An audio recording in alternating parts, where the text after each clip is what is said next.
So the pre-processing, is it only about meshing? What most of the people think? No, it's not about meshing. Meshing is, as I said during starting of the webinar, meshing is just 2 click away. When you have a geometry, when everything is done, you just click it, it will mesh it.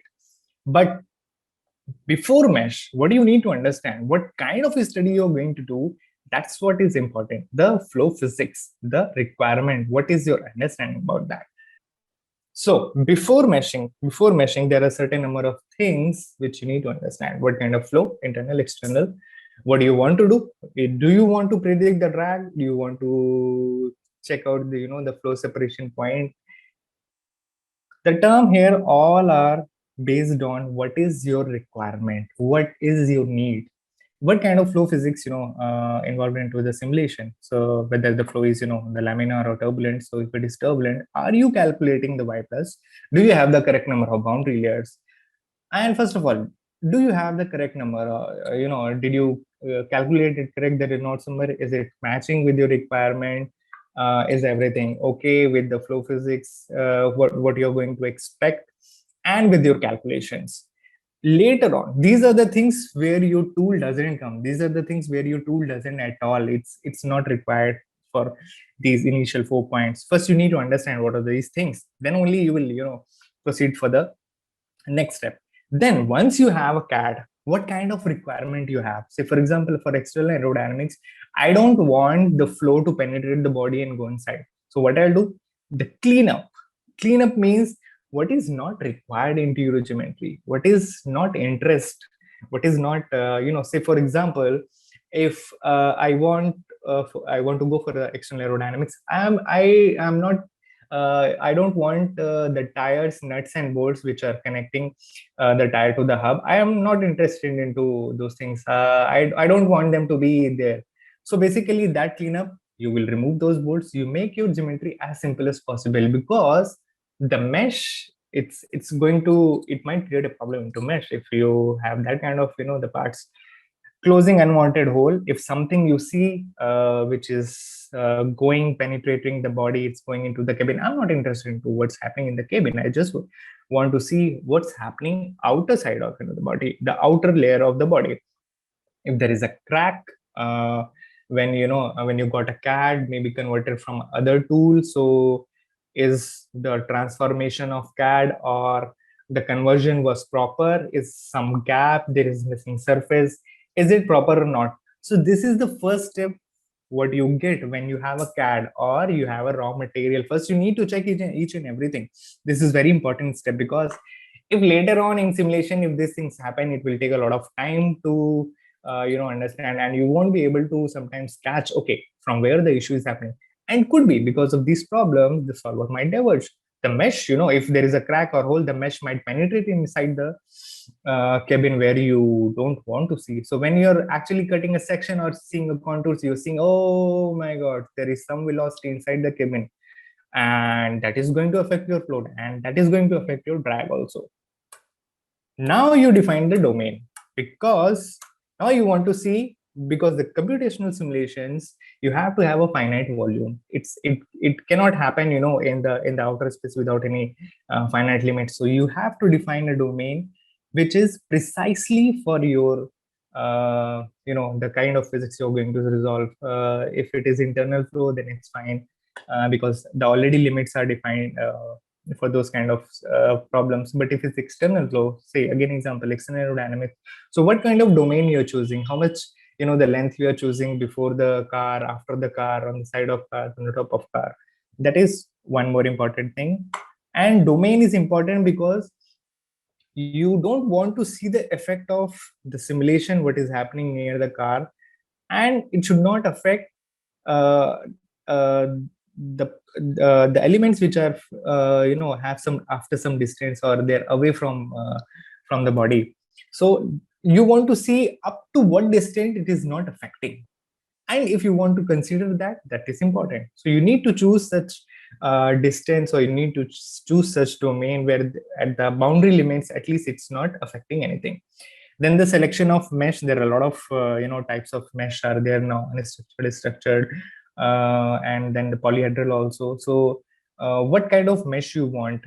All mesh is good, all mesh is bad if it is not, if you are not meshing the geometry properly, if you're not meshing the domain properly, so you will not get a correct result. But yes, the type of mesh you want, if it is simple geometry, I would say go for the structured mesh because it won't take much time. But if it is complex, you have to decide. Choosing the right element size for the surface and volume. The element size actually affects a lot when it comes to the computational cost. When we are running a small simulation over laptops, it doesn't matter much, maybe 1 hour, 2 hour, or maybe 5-6 hours. But when we go into the industry, we are paying the money for each and every hours when we are using the server. So each and every element size matters a lot.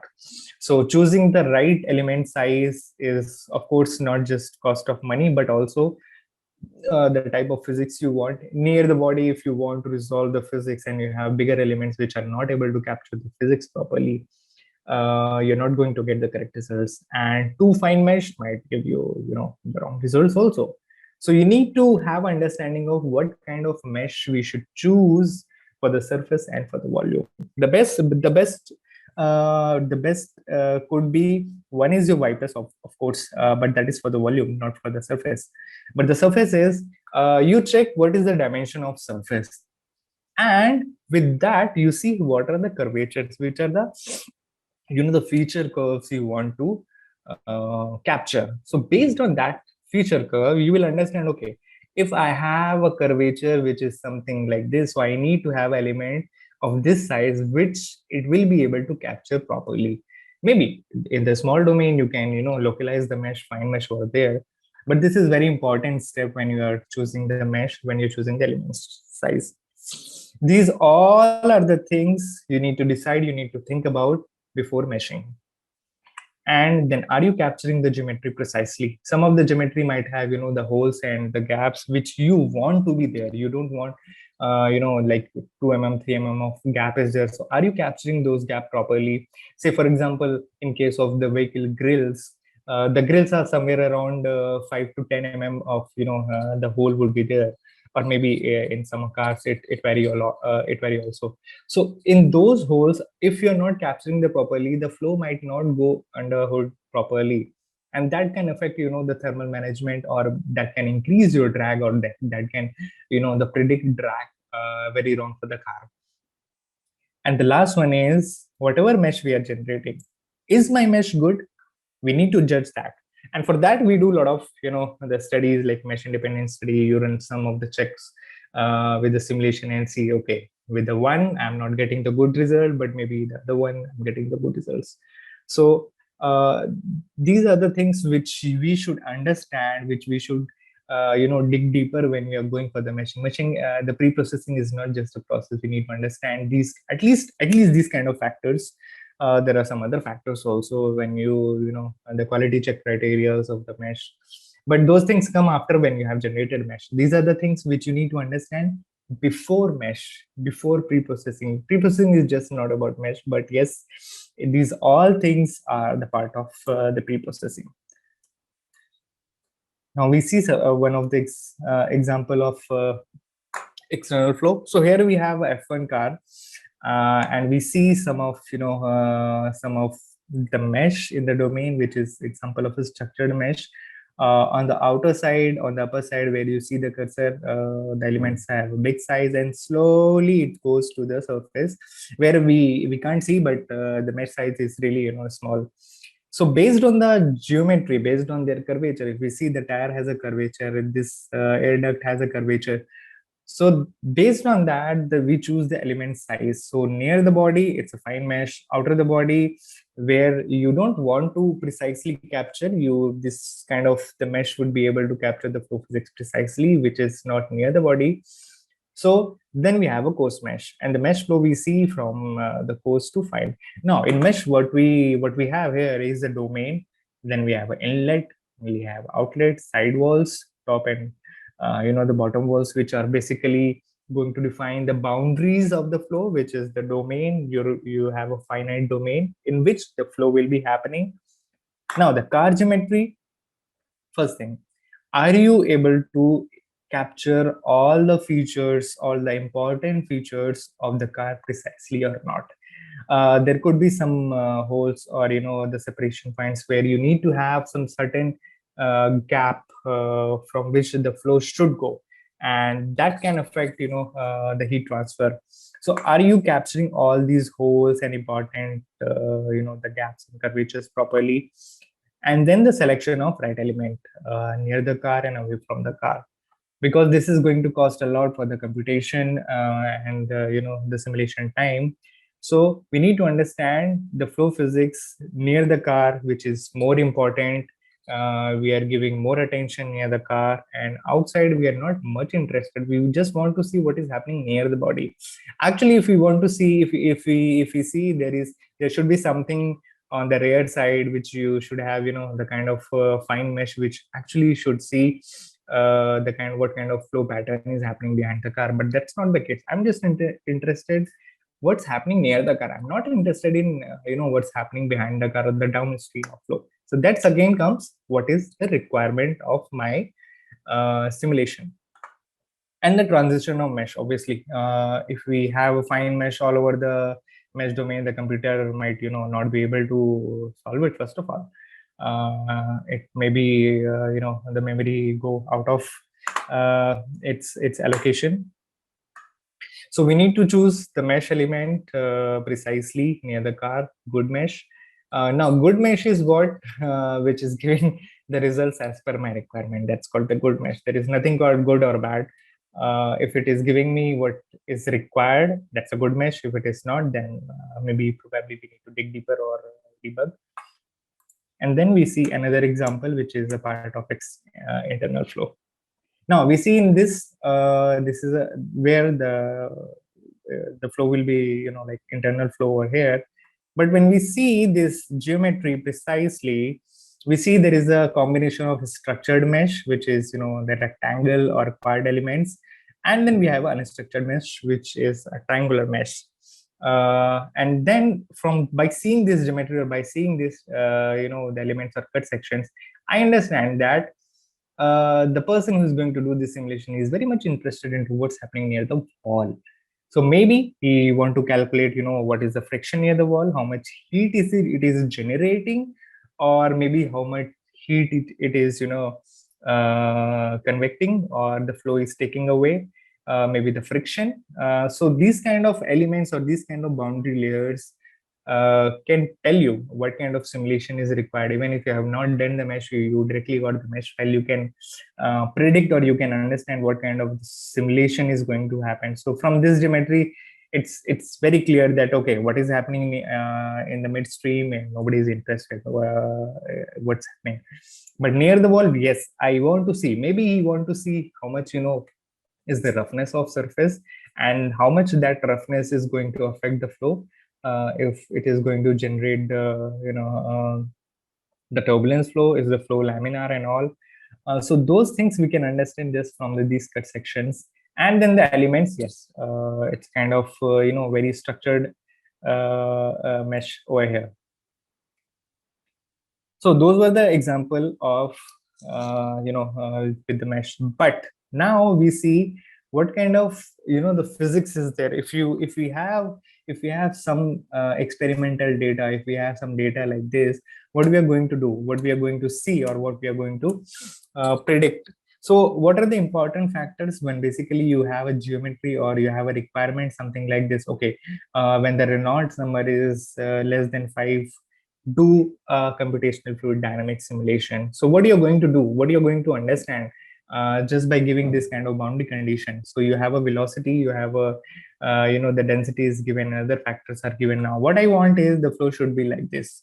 So for that, you need to capture the mesh with you need to capture this property with the mesh precisely. So what kind of the interaction, or what kind of the flow physics you're going to solve? It could be the convective the flow, it could be the shear flow, it could be the skin friction, what you're going to capture if it is the near wall in some of these cases. And if you want to see what is the effect of flow, the pulse body, or what's happening the pressure difference, how much drag it is generating, what is the form drag, then you'll be probably interested into some of these things.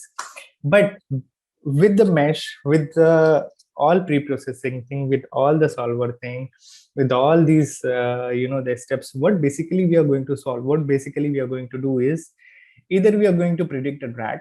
This is one kind of example. We are going to judge the heat transfer from the surface, how much dissipation is happening, or in case of, okay, if you're heating up the object, then how the heat transfer is happening. You want to see, the draft zone, how the effect of the flow is behind the body, how much low pressure area it is generating or it is showing, then the flow pattern. Of course, if you're just interested into how the flow is happening near the body. But all these things, all these tool, all these steps, what is the requirement of these tool, what is the involvement of these steps are, either you can go for the research and development. Now, this part, when we apply into the real body, when we apply into the real automobile, when you apply to the piping network, when you apply into the different kind of objects or aeroplane, so either you're going to do some research and development for the betterment of the technology, either you're going to do a product development,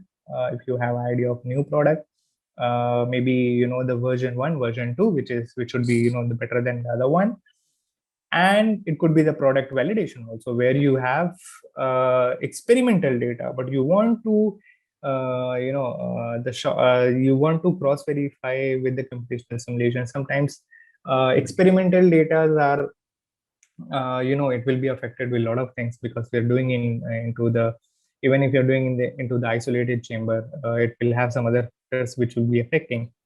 So whether whatever I have done into the real testing, whether it is matching with the validation or not, or if my requirement is something, and whether the simulations are happening as per my requirement or not. So you can validate the product also.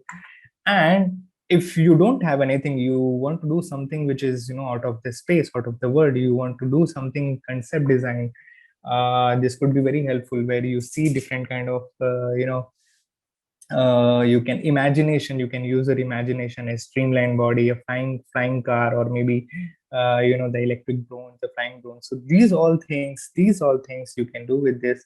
So this is basically kind of sum up of all the tools, why we are using these tools. So it's not just a tool which with which you are just judging the flow pattern or judging the flow physics.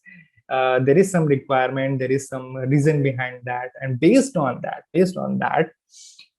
we do the simulations, which actually helps to develop a better product, to find if there is some issue in the product, or if we want to upgrade our product. Now, a little bit about ANSA, why we are using this is based on my experience, since I'm using ANSA from last 2-3 years. It's a very good tool. I found it really friendly tool, and it's really versatile. So first of all, I'll go point by point. The CAD input and the geometry tools. There are plenty of the tools which you have a kind of a lot of options on which you can work on the CAD and the geometry also. Then the biggest advantage what I have seen, you can work on the CAD and the CAE, which is a form of the FE surface also. At the same time, you have two kind of switches where you can switch on the CAD, and you can switch off the CAD, and parallelly you can work on the meshing also. Now, this feature gives you understanding when you're meshing, when you're doing a pre-processing, whether my feature curves are retained or not, if there is some kind of distortion is happening. So now distortion can happen when you're giving the bigger element size. Now that gives an idea where if you're able to capture the curvatures or the feature lines properly or not. Now simultaneously, if you check with the CAD, okay, it's not matching, I can change the mesh size, or if you don't want, you can remove the mesh, you can again work on the CAD. So that is the biggest advantage I see from the ANSA, that you can work on both of the things, and Finally, when you have a mesh file, you can see, okay, my mesh file is like this, and the CAD file, oh, looks good. There is not much, distortion, or the features, the curves are, captured properly. Then while meshing, you can work on the multiple systems simultaneously. For example, uh, I want some parts which need to be meshed for the thermal, and then simultaneously I want something which should be, the fluid for the I can say FSI also, where I want internal flow also, and I want the thermal flow, thermal also. So that gives an advantage of, the using multi physics or kind of different combinations where you can work on. You don't have to open different GUI. You can work simultaneously on that. And then the batch meshing is one of the good advantage, where you define the different geometry, different mesh size, and in one shot you can give. You don't have to do a meshing separately for all these kind of geometries or the parts. And then the CFD oriented is specific feature. Now this is the good advantage, at least if you are aware of the orientation, this is specific orientation. The person who is even the beginner, he will see something is like, the y plus calculator. Now he will get an idea, okay, I need to consider this factor precisely. I will not forget, of course. And sometimes this y plus calculation, the beginners, they feel, very difficult. They feel very they face difficulty when calculating the y plus values, and they're not able to understand. If you're doing the hand calculation and then you are putting into the GUI, it might not be, user friendly. So here, if you directly generate the mesh based on the y plus calculate, you can directly see what is the effect of. You don't have to, do hand calculations again and again. So that is one thing. And the repair options, they have plenty of repair options. Even inside that, you can control the mesh size, you can control the feature line factors, you can have a different kind of things. And then, of course, the multiple extensions of solver. Like if you want to solve for stars ACM, you want to solve for the rat thumb, you want to solve for the other things, that also give you one good thing. And the quality parameters as per the simulation. Now they have a lot of quality check parameters, but that is for I think for all the domains. But based on what is your requirement, what do you want to consider, you can customize it as per your requirement, and then you can do the quality check. So that's all from the pre-processing side, and that's all from this session. If